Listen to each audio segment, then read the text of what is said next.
In the summer of 1960, two devastating events unfolded across the American Southwest, separated by 10 days and 500 miles of desert. This map plots a child abduction in New Mexico and the discovery of a girl's remains in Arizona. The dates and distance aligned, making investigators suspect a link.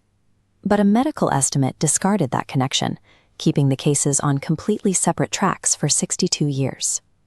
Separated by a single forensic contradiction, the two tragedies remained frozen, parallel mysteries that refused to overlap. The first timeline begins with the stalking of 4-year-old Sharon.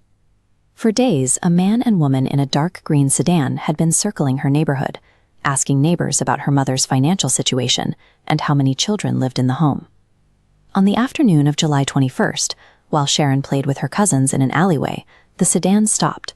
The woman emerged, grabbed the 4-year-old by the arm, and forced her into the car as the driver sped west. Within an hour, authorities launched a massive dragnet. Police set up roadblocks along the Texas-New Mexico border, searching every vehicle that matched the description of the green Dodge sedan. The family waited, but no ransom demands ever arrived.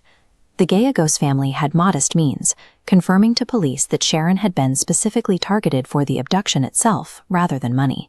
The roadblocks failed to catch the car, and the lack of a traditional kidnapping motive left the family and local police in a complete investigative vacuum. 10 days later, the second timeline began. A schoolteacher searching for rocks discovered a partially buried body in the Sandwash Creek bed of Congress, Arizona. The scene contained bizarre physical evidence. The child wore adult-sized rubber sandals that had been cut down and fastened with leather straps to fit her feet. Her toes and fingernails were painted bright red. The remains had been in the desert for over a week. The advanced state of decomposition made visual identification impossible by 1960 standards, leaving the victim's face unrecognizable to investigators. This chart highlights the forensic calculation that derailed the case.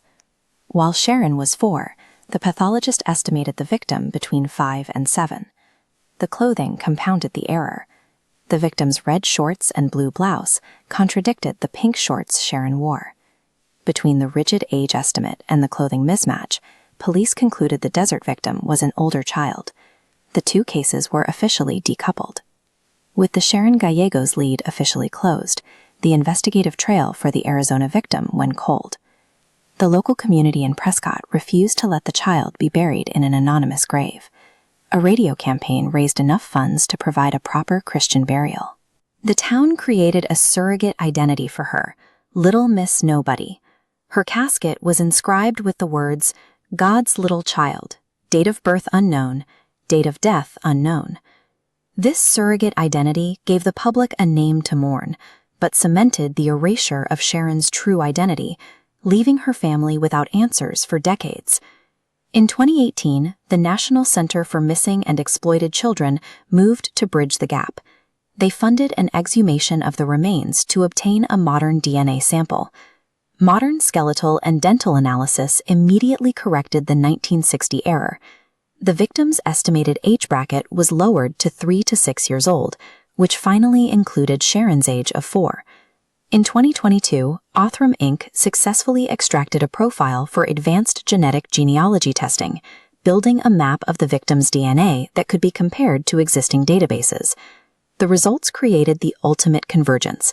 The DNA match officially identified Little Miss Nobody as Sharon Lee Gallegos. While the identity is restored, the investigation remains open. The couple in the dark green sedan were never caught, and their motives remain a mystery. The identification doesn't catch the kidnappers, but it does remove the surrogate name from the headstone. 62 years later, the records in Arizona and New Mexico finally list the same name, Sharon Lee Gallegos.